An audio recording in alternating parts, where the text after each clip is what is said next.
Hello and happy Black Friday. I hope you all had a wonderful Thanksgiving, and I also hope that you've recovered enough to enjoy the leftovers today.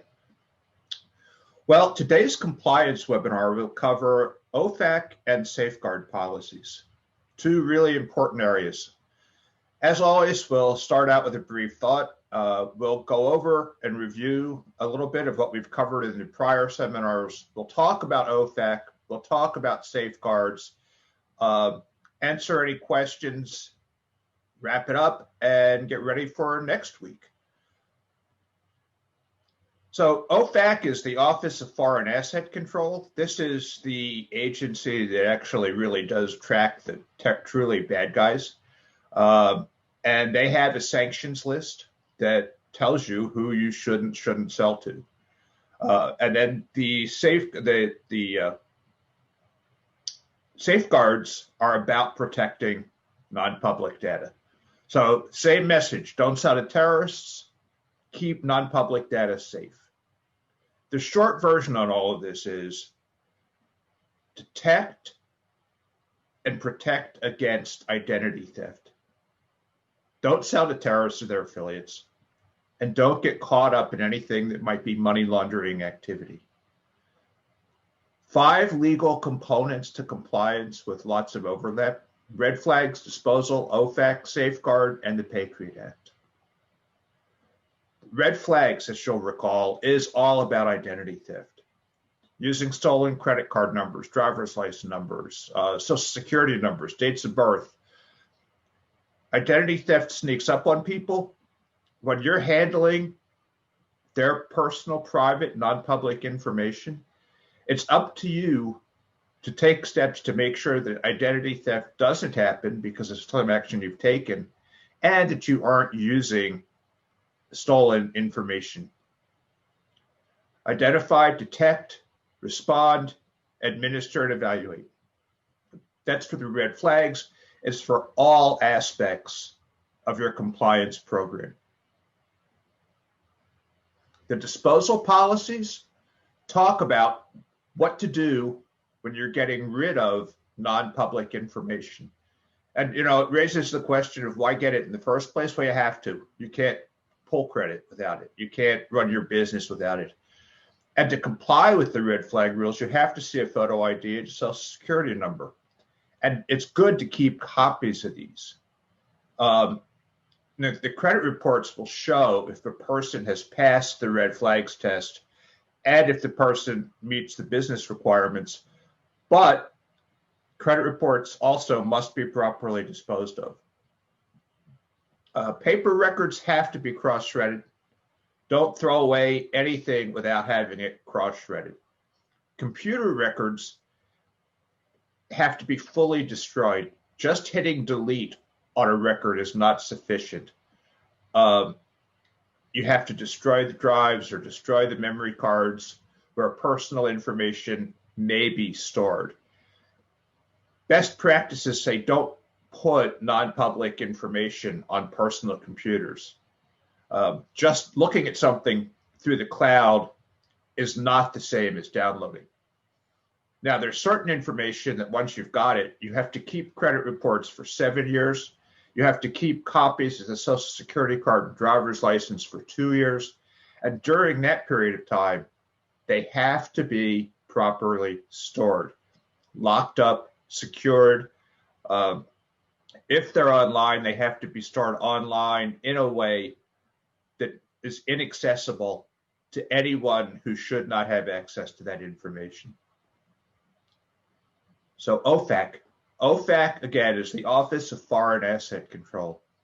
It's against the law to make a loan to or accept money of any kind from anyone who's on the OFAC list. The government is serious about this law. Failures can result in cash seizures, fines up to $1 million, jail time is possible. And that's true in this case, even if the failure is simply because you didn't act or simply forgot to do something. Be sure who you're dealing with.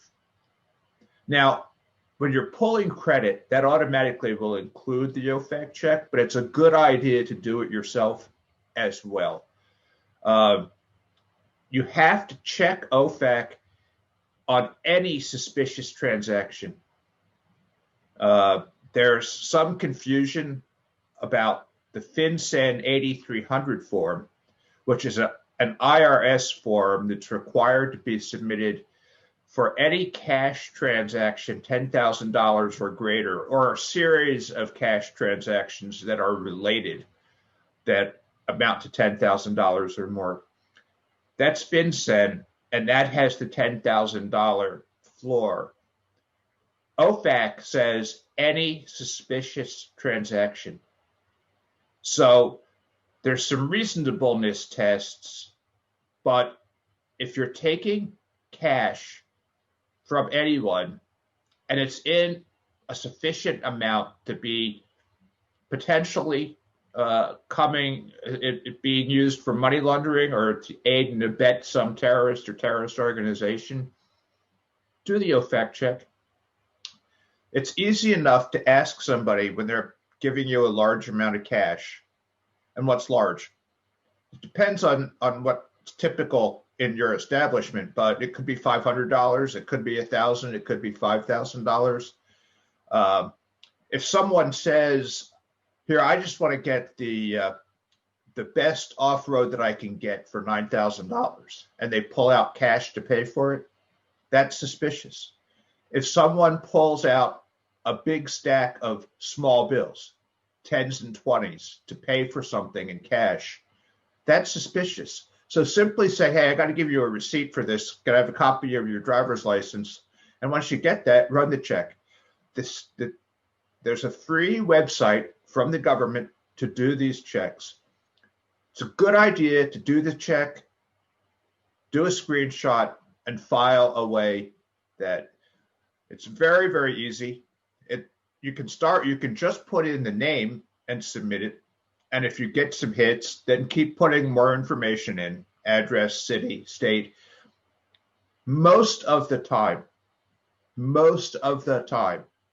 you're not going to get a hit if you put in enough information.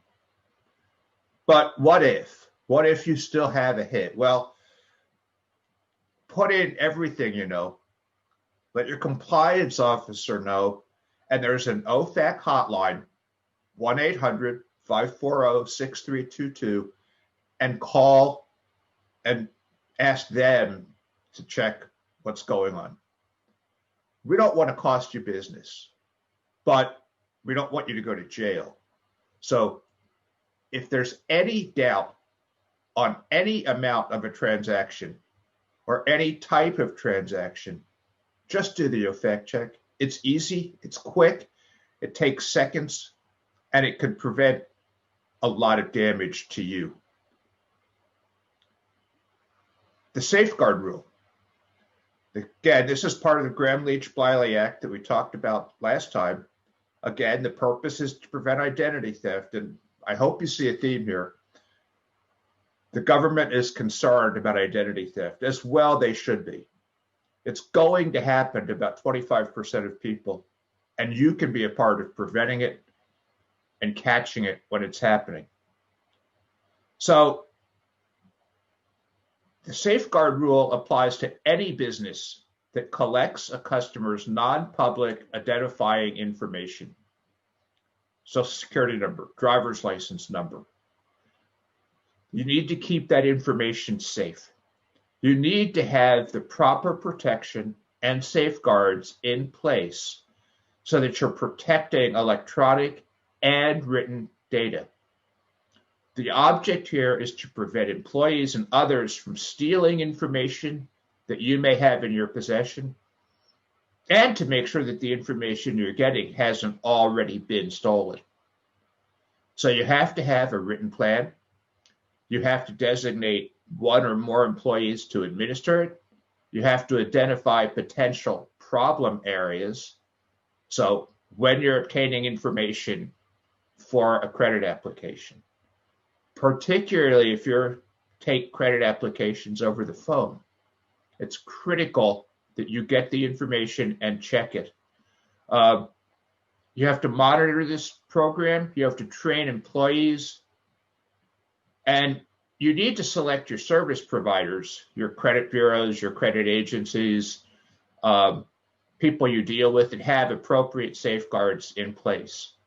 And then you have to continually review, audit, and revise the program to make sure that you are, in fact, doing the right things.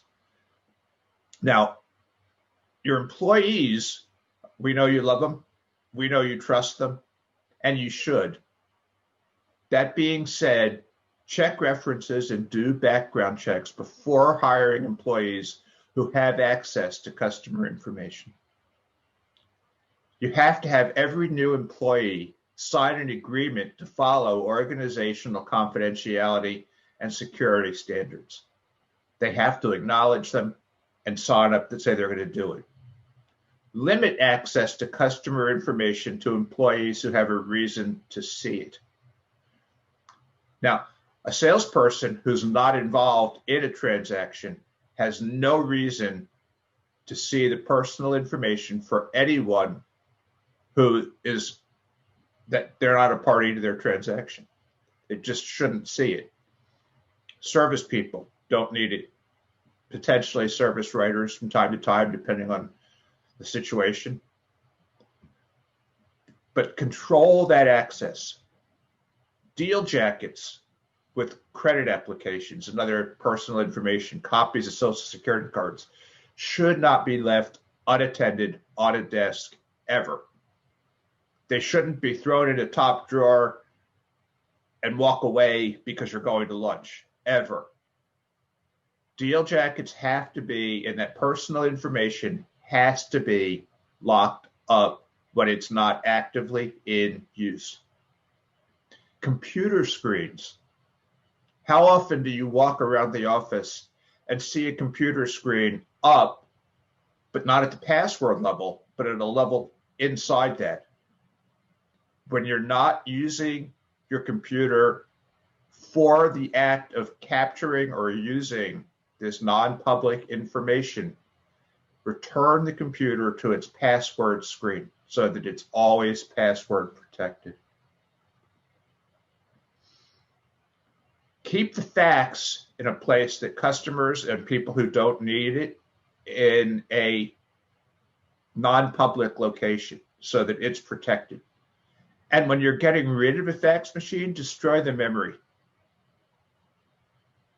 Credit files need to be kept separate from the other deal files. So your credit file should not actually be stored with the buyer's order or any of that information. And credit files have to be retained for 7 years. So they have to be stored in fire-resistant, locked filing cabinet, and only authorized personnel can have access. For computer storage, maintain secure backup records and keep archived data, so your backed up data, secure by storing it offline and in a physically secure area. Now, the major cloud providers today make some of this obsolete. They provide encrypted links up and down to their cloud, and the cloud storage is absolutely protected. But make sure you're dealing with a GDPR compliant cloud storage provider. Back up your computer files and keep them in a safe place. And perhaps the services you're using have that as an automatic feature. Again, cloud providers using cloud services, secure cloud services, make some of this obsolete. Some of these regulations were written before the cloud services became what they are today.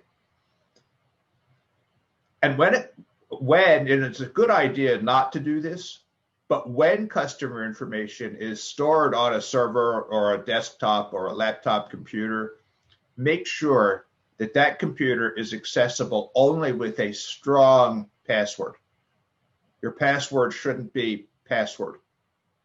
Your password needs to be something that is not going to be cracked by somebody else.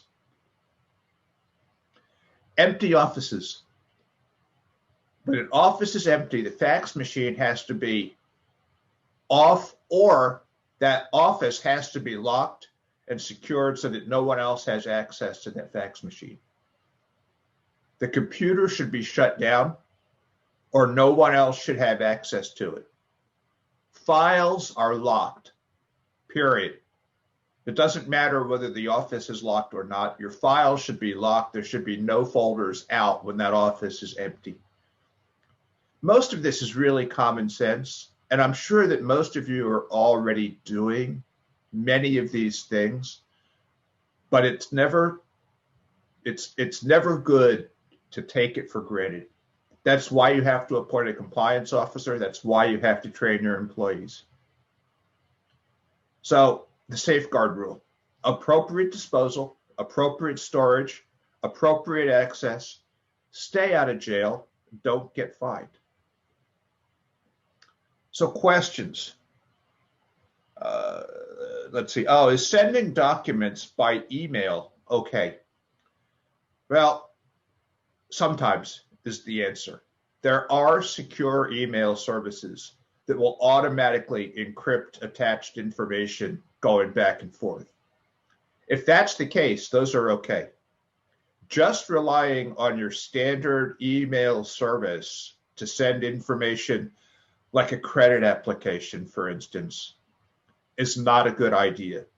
When you have to send that non-public information online, it's best to do it through encrypted, secured links that may come through a cloud service. Or again, as I say, there are now secure email services that you can use. And there's even one that I know about that's free and open source. It's called Proton. It's developed by a Swiss company, so you might look into that. What else do we have here? What is suspicious for OFAC purposes? Again, I gave a couple of examples. Somebody who seems to be making a purchase just below the $10,000 limit with cash, that would automatically trigger suspicions. Recurring purchases for marginal amounts of cash, somebody who's not actually a regular customer in the sense they haven't bought a major unit or anything, but they're coming into your pro shop on a regular basis and buying a $500 this and a $1,000 that, and then they come back and they buy a $250 something, and then they buy a $2,000 something. That would raise suspicion.